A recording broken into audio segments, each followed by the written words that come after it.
Welcome to the Bourbon Van. I am Phil. I'm Julie. Today we're risking it all for whiskey, and there's a cat. Been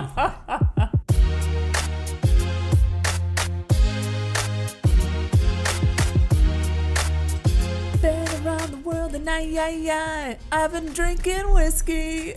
What do you think? You have been. That's an accurate statement. I don't know why it had to be set to music, but that sounded great. It always does when you sing. The cat is here, we're here, you're there, and it's time to drink some whiskey. Tonight, we are excited to bring back a series.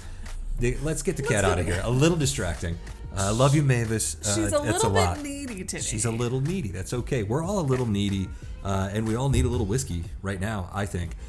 This series, we've done a couple of these in the past. We call it Risky Whiskey. We get 3 similarly styled whiskeys. Could be something like a rye, could be a single malt, whatever it might be, from 3 different countries. Put them up against each other head to head. This is a blind tasting for us. These have been very generously gifted to the channel by our friends Vince and Becky Beasley. Thank you so much. Thanks, guys. And we've been hauling them around since November 2 of 2024. We are now well into 2025, and we wanted to give these a fair shake because they were very kind to give these to us, and here we are inside enjoying whiskey, tasting station, time for Risky Whiskey. We will put them in order. Each of us will have a ranking, and on the bottom of the screen you can follow along. You'll know what we're drinking. We will not. And I think it's time to get onto the nose with glass number 1. Smells nice. It smells like apple cider. That smells delightful. I'm not picking up any smoke or anything like that. I think your apple note is spot on. A little bit of a vanilla, very gentle, very high class. I like it. I feel like I drink that one with my pinky out. Apples and cinnamon. Toffee? It smells a bit Christmassy to me. I don't disagree with that. It's a little musty, like a fruitcake maybe. Great, no, look at you. You're on point, ready to sip some whiskey today, I can tell. Ooh, I like this nose. This is fun. It's lively. Also, all of them have, maybe I'm just jonesing for some apples, but everything has a bit of an apple nose to it. The theme here, I would agree, is a little bit of an apple. There's a funk on this. It smells almost a little bit rummy. Rum, yes. Okay. That was a great note. Maybe they're all... Oh, look at us with the compliments going back and forth today. There you go, the Bourbon Van. After all these years, still wildly in love. And wildly inaccurate when it comes to our nosy nose. Yeah, well, that got the biggest laugh of the entire year so far for the channel, so I don't know how I feel about that, but cheers to you. Cheers. I might not be far off with my Irish guess. I don't think you're too far off. Yeah, that definitely fits the mold here. Yeah, very pleasant. Little bit of that, apple on the palate too, but it's like a mushy apple. Like, it's ripe when it's really well done. I think a little bit overripe. So then overripe. Yeah. I think it's very nice. I think that there's a little bit of an orange fruit here. Not an orange per se, more like a mango, something just a tropical. I don't know my tropical fruits that well, but like a mango type of thing. Vanilla, certainly all over the place. Tingles the tongue very nicely.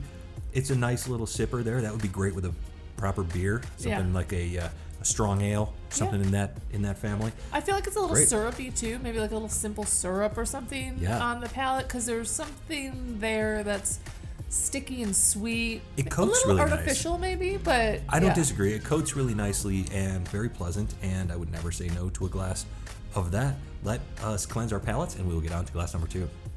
Heavy dose of caramel on glass number 2 on the nose. That hasn't changed at all. Very inviting. I can't wait to sip this whiskey. Yeah, I feel like I'm either going to love this one or I'm not going to like it at all. There's a funk here. I can't wait. Ooh, it is sugary and melty, like the brown sugar and like a little buttery, some vanilla, hot buttered rum or something like that. When I was a kid, my mom would always ask me what kind of cake I wanted for my birthday, and inevitably it would be a spice cake. Oh. With vanilla frosting. My mom's vanilla frosting is awesome. Yeah. Spice cake, vanilla frosting, that's in this glass. It's delightful. There's a little bit of that cream caramel thing happening. Oh man.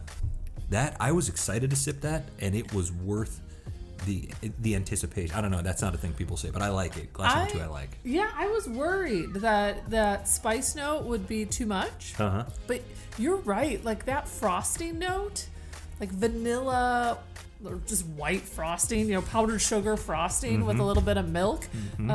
It's a little bit thick and delicious, and naughty.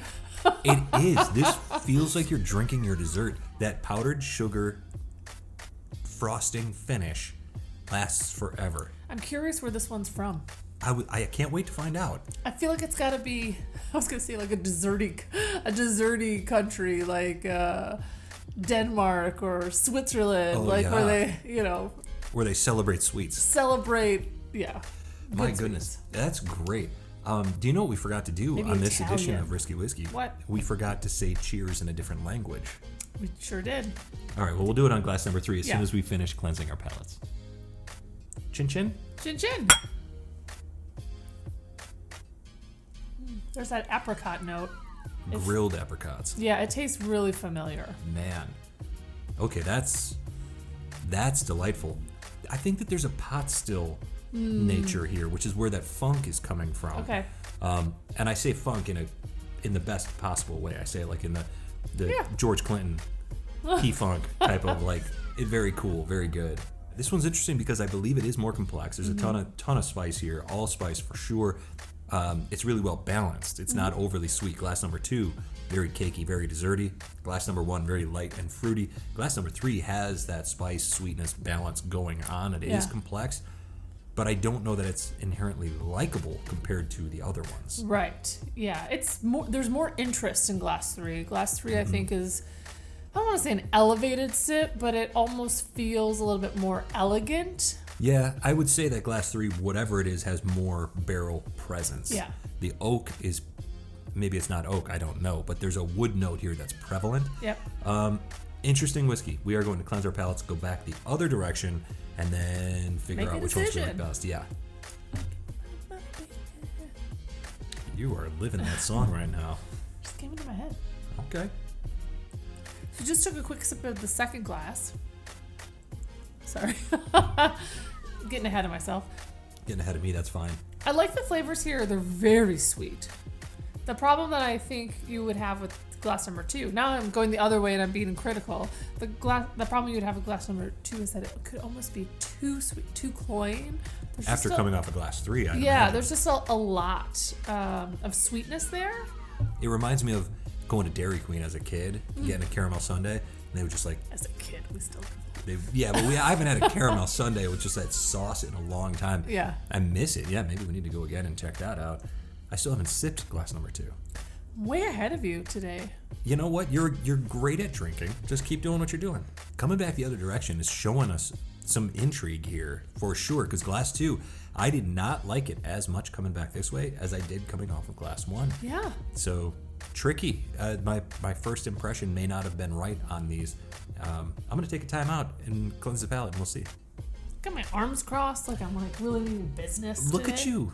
I'm going to take a break so that you can actually have glass 1 and I don't just steamroll you over your tasty notes of glass 2. You're so pushy. That's so delightful. How could you, Yeah. you couldn't dislike this, I don't think. Yeah, have a little. A touch cloying on the back end. The honey really shows up now on glass number 1, but I don't dislike that note. It's just that there's a lot of it. There's something to like on every single one of these. Again, they're still wildly different. We're going to do some A/B testing here. We're not going to show you that because it would get really boring and this would be a long video, and we don't want to bore you and we don't want to bore ourselves while we're editing and rewatching this thing. True. So we're going to take a break. We're going to A/B test and we're going to come back with our answers. All right, I got an order. Yeah? All right, here's what we're going to do. On the count of 3, push your third place forward. Third, okay. 1, 2, 3. Oh, it was going up against a few that were above its pay grade, basically. I think so too. It had a little bit, like the other 2 glasses had just a little bit more flavor, a little bit more richness, a little bit more interest. First place glass. First place. Okay, we're going first. Push it forward on the count of 3, 2, 1. Oh, we did. Yep, we're in the same boat. Order. That's great. Okay, so we both went glass 3, glass 2, glass 1. Now it's time to dig into this envelope here and figure out what in the world we've been drinking. Another huge thank you to Vince and Becky Beasley. Here we go. So why did you choose glass 3? Oh, we didn't even get into that. Okay, let me tell you. Glass 3 simply has a ton of complexity. I liked the flavor profile. It was different, interesting. Not my I probably wouldn't drink this hardly ever. Yeah. But for this lineup, I could really appreciate what that was doing. Glass number 2 for me got a little bit sweet, a little bit cloying. Glass 2, the brown sugar really showed up at the end. Glass 1, the honey started to become a bit much. So in glass number 1, that was our third place, both of us. Third place, but we both said we loved it. Yep. We've bought multiple bottles of this already. It is the classic Laddie. It is Bruichladdich. Bruichladdich, the last bottle of this that we actually had it on board. Kurt from SLB Drinks gave us a bottle of this because he's the sweetest man in the entire world, and anybody that disagrees with me, I'll fight you. True. He's great. So thank you to Kurt and thank you to Vince and Becky for sharing that with us. We do love this whiskey. And to be fair, I love the bottle. It's that beautiful teal blue color. Bruichladdich style is always good. Yeah, so it looks really good, but it also tastes really good. This is glass 2. And I don't remember it being this sweet, but it is Green Spot. Irish whiskey, Green Spot. And it is a single pot still. So the one that we have is finished in Bordeaux wine casks. Okay, so an Irish whiskey is second. A Scotch was in third. So who takes the top spot here? Because I would have assumed that glass number 3 was a Scotch whiskey. What is it? So this one, I just want to say that Vince says, I hope Taiwan wins. So it's Kavalan whiskey. It is a port cask finish, and it's 86 proof. Okay, so this is the first time that we have tried Kavalan. Oh, I said Kavalan. But if it's Kavalan, sure, great. That it sounds says better. Kavalan on here, and I will put these photos in. I've seen this brand around. I've never, ever tried it. I love this series because we get to try some very interesting products. Our friend Peach Coke is talking about this stuff all the time. Yes. He's always said that this is worth trying, and it's never occurred to us to actually buy any. But this Concertmaster, as they call it here, is, it won for both of us. It's the most complex of the bunch. Yeah. I think it's a very interesting whiskey. It's flavorful. It hangs around on the palate for a while. What's not to like? Bruichladdich, the classic Laddie, it's been on our shelf no less than 3 times, I believe. Green Spot, there's nothing to dislike about the spots. We like the entire line. We celebrate them. And Kavalan. However you say it, Kavalan. Whatever it is, if you've tried it, let us know. Do you have a favorite version of Kavalan whiskey? And what do you think of it? How much do you love it? Because we liked it very, very much, and these are all great whiskeys. So thank you so much, Vince and Becky Beasley, one more time.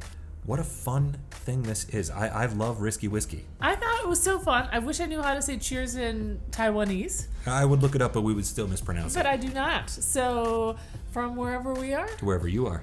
Cheers, everybody. I like it. Vince, we did choose it. Good call, Vance. Want more Bourbon Van? Join us on Patreon for as little as $3 a month and get access to exclusive videos and live streams, music and whiskey pairings, and guaranteed opportunities to purchase our single barrel whiskey selections, plus obligatory Mavis photos with nearly every post.